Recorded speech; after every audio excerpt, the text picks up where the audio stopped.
10 YouTubers who ruined their careers.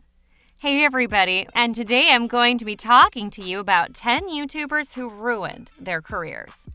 Over the years, lots of people have managed to hop onto YouTube.com and find satisfaction and success making videos about, well, whatever they want to. From arts to crafts to makeup to gaming and so much more.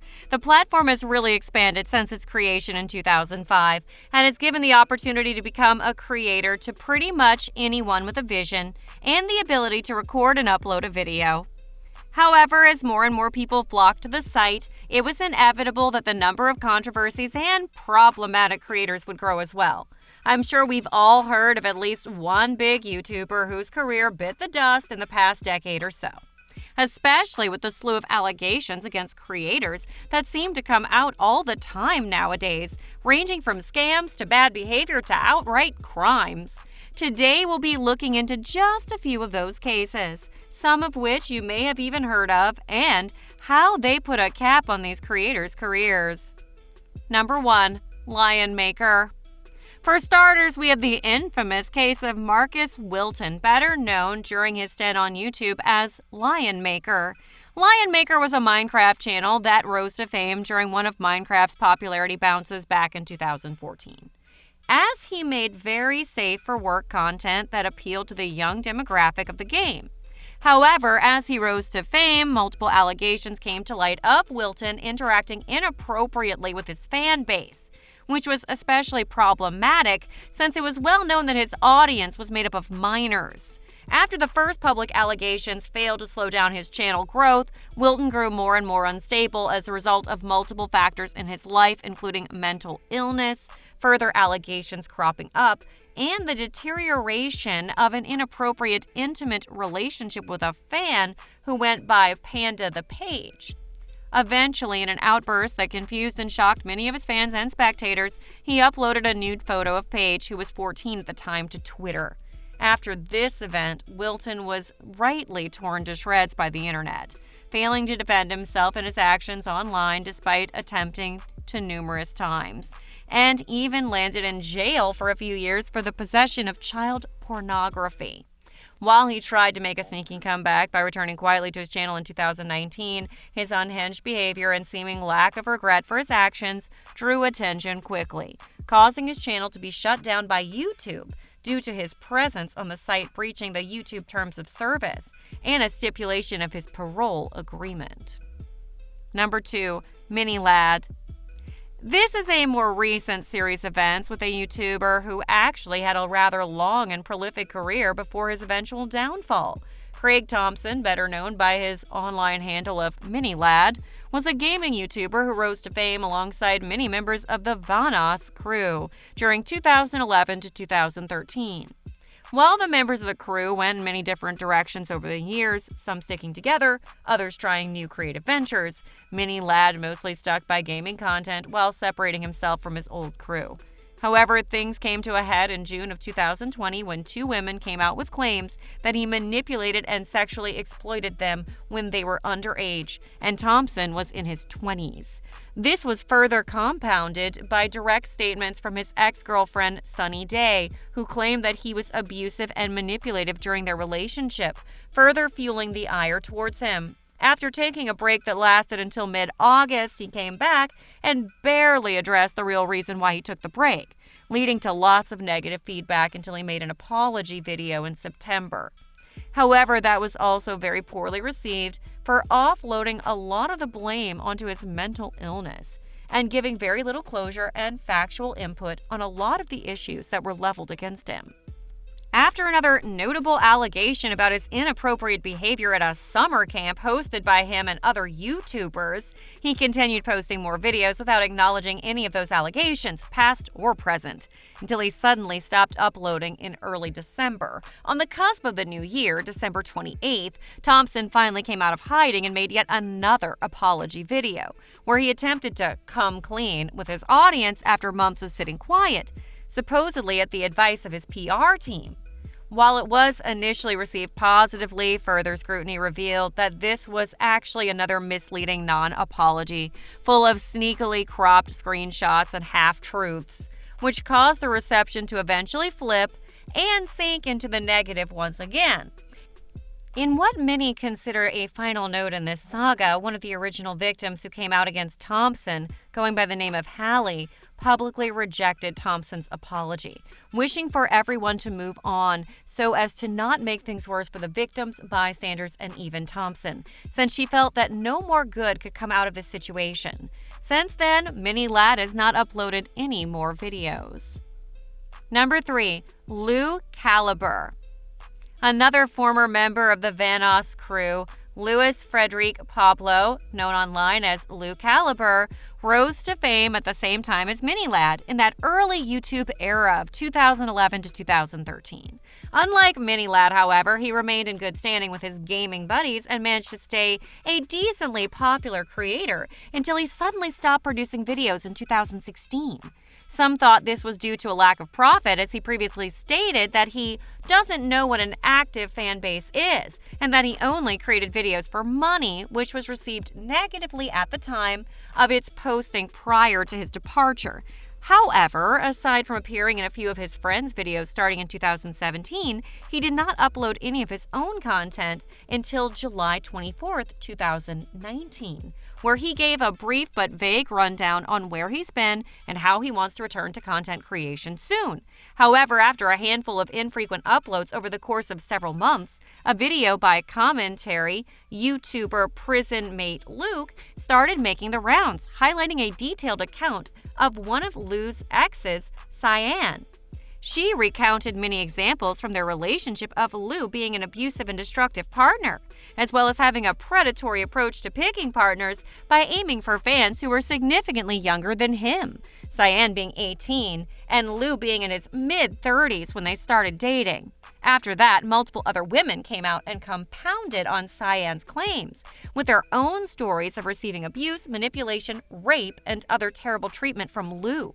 While Lu never responded to these claims or featured in any videos after they came out, his last posts on Twitter and Instagram are full of ire from ex-fans and other detractors calling for him to take responsibility for his actions. Given that it's been several months since those posts, though, it seems unlikely that Lu will be reviving his career or making amends anytime soon. Number 4. Shane Dawson. Moving away from the Vanoss crew, here's a fall from grace that managed to spill off of YouTube and into mainstream media headlines. Shane Lee Yaw, widely known as Shane Dawson, was one of the oldest and most popular faces on the YouTube platform since the 2010s. Going through his many content switch-ups, life-changing events, and gathering a massive loyal audience all the while, Dawson spent most of the 2010s being YouTube's golden child. This was in spite of his old content, however, which regularly featured racist and offensive jokes, skits, and undertones, which would garner him hate and shame every couple of years as people rediscovered it, leading to him making a number of half-hearted apologies that seemed to state the public thirst for his cancellation every time it happened. This would continue to be the case until June 26th, where he was called out for those same behaviors yet again, but this time backed by the anger of the activist movement Black Lives Matter, which led to many high-level creators being held accountable for previous racist words and actions. This came at an especially bad time for Dawson, however, because while he made his usual half-hearted apology on June 26 of 2020, he was immediately thrown back into the fray when the fallout of Dramageddon, a large-scale drama between James Charles, Tati Westbrook, Jeffree Star, and Shane Dawson, came back to bite him a few days later, when Tati Westbrook uploaded a video accusing Dawson of manipulating her into targeting James Charles for predatory behavior against men, straight men, which led to her brand and reputation being destroyed after it was revealed that the information Dawson fed her was false and that Charles was innocent. While this was initially seen as highly questionable, many people lost faith in Dawson after he blindly criticized the video in a panicked meltdown on Instagram Live, where he proceeded to accuse her of being manipulative, awful, and using her references to her experience as a victim of sexual assault as a cheap cop-out, all while comparing her victimhood to his experiences as a victim of molestation in an attempt to undermine her. Finally, a massive Twitter thread was created soon after, which highlighted not only Dawson's previous racist actions, but also dozens of examples of inappropriate sexual conduct with minors and animals, including an infamous clip of him pretending to masturbate to an image of Willow Smith when she was 13, which was directly criticized by Smith's mother and brother, Jada Pinkett Smith and Jaden Smith. As all of these problems doubled over, Dawson couldn't keep up with all of the calls to be held accountable, and so once YouTube demonetized his channel, he simply disappeared off of all of his social media. He has since not returned or made any public statements, but has appeared briefly alongside his few remaining friends, such as his partner Ryland's Instagram. Number 5. ReSet. On to a much more open and shut case, we have the infamous situation surrounding Kangwa Ren, known online as ReSet. Ren had a history of posting cruel, thoughtless prank content even prior to this incident. But the one video that dragged him into the public eye was a prank video where he replaced the cream filling in some Oreos with toothpaste, essentially making them inedible, before giving them to a homeless man. Naturally, the homeless man accepted and proceeded to vomit once his body tried to digest the swallowed toothpaste. Ren found all of this entertaining and made sure to get it all on camera, which made it much easier for people to condemn him and report his actions to the police. While people were unsure of whether or not he would be properly punished, many were pleased to hear that Ren was sentenced to 15 months in prison and fined $22,300 by a Barcelona court, a verdict which was handed down due to Ren's insistence that he had done no wrong, that this kind of content wasn't that bad, and once the judge saw that he had multiple examples of this kind of cruel behavior in his past. Additionally, part of his sentencing stipulated that he also could not post on his YouTube or any other social media for 5 years, which was an add-on that most spectators greatly appreciated. Number 6. Mona Lisa Perez and Pedro Luis III. The next story is a bit different than the ones prior, as it's more a tale of naivete and carelessness rather than any malicious intent, and yet had more dire consequences. Back in 2017, Mona Lisa Perez and her boyfriend, Pedro Luis III, were a pair of small-time YouTubers looking to make it big as creators, and as such were experimenting with different kinds of content to try and swing the algorithm in their favor. For one video, though, the method they chose to do so was rather extreme. Pedro decided that they would test the power of a live firearm by having Mona Lisa shoot a book that Pedro held in front of his chest, thinking that the book would stop it as another book had in a previous test. However, they underestimated the power of the handgun, and the bullet went clean through the book and straight into Pedro's chest, causing him to collapse and die from his wound soon after. Afterwards, things only went downhill for Mona Lisa. She was now a single mother of one child, with a second child on the way, and she would later plead guilty to second-degree manslaughter charges for her role in Pedro's death, being served 180 days in jail and 10 years on supervised probation. Number 7. Brooke Houts. In a much less tragic tale, we have an example of just how much the internet at large cares about the fair treatment of animals. YouTuber Brooke Houts was a typical lifestyle vlogger who mostly made videos about her daily life, with some attempts at spicing things up mixed in to keep things interesting. One of these video ideas to jazz things up was pranking her dog by placing plastic wrap over a doorway and seeing how her dog reacts to running into something he couldn't see. That was all well and good, but it turns out that she also forgot to remove some outtakes from the final video, and those outtakes showed her being impatient, frustrated, aggressive, and even violent with her dog because she was annoyed by how it kept messing up her video. The dog flinched and recoiled multiple times during these segments. And at one point, viewers thought they could hear her spitting on the dog. So of course this video was met with tremendous backlash, which was not at all abated by Houts' initial response trying to downplay her actions and deflect blame for her lack of training on her dog. Eventually, an animal welfare agency was brought in to examine the situation, and as of right now, the dog is no longer in Houts' care. Additionally, all of Houts' old content was scrubbed due to the immense hate she received. And while she did try to come back in March, she was very poorly received and has disabled both the comments and the like-dislike bar on all her videos to this day. Number 8. Peluchin Entertainment. Although the internet normally does its damnedest to look out for animals, there are some corners of the internet that are more concerned with watching them suffer. This was the case with the infamous channel Peluchin Entertainment, run by Mateus Ignacio Vera Oyarzo, which showcased multiple instances of Oyarzo abusing whatever animals he could get his hands on. In a video from December 2018, notorious for its graphic, disturbing content, Oyarzo tortured and abused his pet cat, Jason, purely for his own entertainment. This was not an act, and the cat later died from its injuries, along with 2 other kittens that he abused in later videos. After nearly 2 years of being criticized by YouTubers, but left alone by YouTube itself, the Peluchin Entertainment channel was terminated in September 2020 for violating YouTube's terms of service. It is unknown if Oyarzo was faced any legal ramification for his actions, although many hope he will face punishment for his aberrant actions. Number 9. Leafy Shear. Now here's a channel that many people felt overstayed its welcome on the platform. Calvin Lee Vale, better known as Leafy Shear, was a creator who hosted a commentary drama channel that existed during the boom in commentary channels around 2015 to 2016. He was notorious for dedicating entire videos to roasting people in whatever ways he saw fit, overlaying his voice track to game footage of games with satisfyingly smooth gameplay so that the viewer had something to occupy them while they listened to his rants. While many enjoyed his style of humor, Leafy also got into a relatively consistent stream of controversies and drama with other YouTubers given the nature of his content, leading to a number of drawn-out dramas and rivalries during his tenure.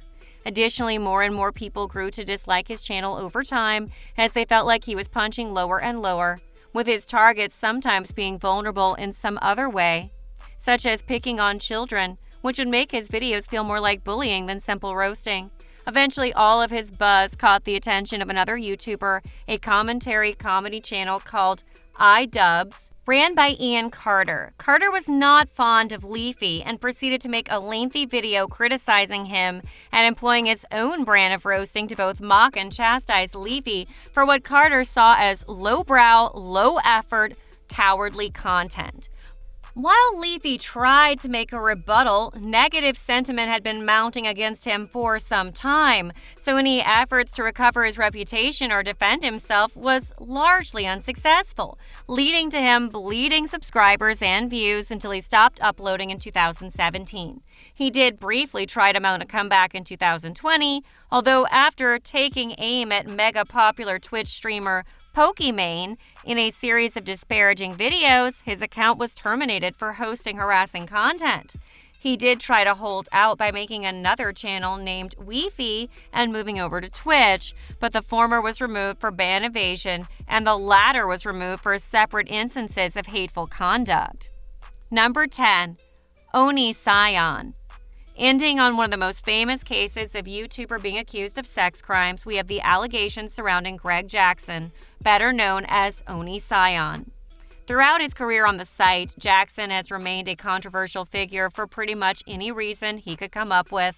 Bullying people, mocking people with physical and mental disabilities, abusing partners, harassing people, starting drama from nothing.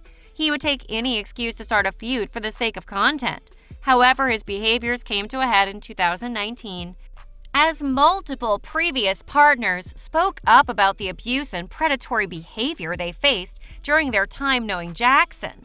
The abuse allegations were very unsurprising to many, but much debate was had about the validity of the predator claims, as no one initially had any definitive evidence of the claims that Jackson targeted a number of his partners when they were underage and groomed them for sexual purposes. This gained so much media attention that even Chris Hansen of To Catch a Predator fame offered his services as a journalist and investigator to help look into everyone's stories and gather evidence related to the case. As a result, most of 2019 was spent with the internet rallying against Jackson, scrubbing his content for evidence and criticizing him and all of his awful behavior from across his time on the platform. However, despite attempted legal proceedings and a number of interviews hosted by Chris Hansen, many were skeptical about why the investigation suddenly went quiet towards the end of 2019. This was partially because of negligence on behalf of Chris Hansen, as one of his team members mishandled evidence and impaired the investigation process. Despite this, Hansen initially refused to hold his team accountable, though he eventually removed the problem member in question from his team and continued working alongside police to build a case against Jackson. As of now, no new information has been released about the state of the investigation, although it is supposed to be ongoing to this day. As for his channel, he has lost a great deal of monetary support, fans, and advertisers, though Jackson has managed to stay afloat through other means such as OnlyFans in the meantime. However, only time will tell if Jackson will face justice for all the pain and suffering he's caused during his time on the platform.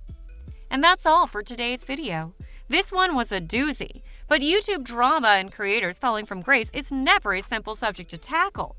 Anyway, I hope you enjoyed this video, and if you did, be sure to hit the like button and subscribe, and click that bell if you want to see more content like this. If you have any suggestions for topics you want to see covered, be sure to leave a comment, and you may see it in the future. That's all for today, though, and I'll see you later. I hope you have a lovely day.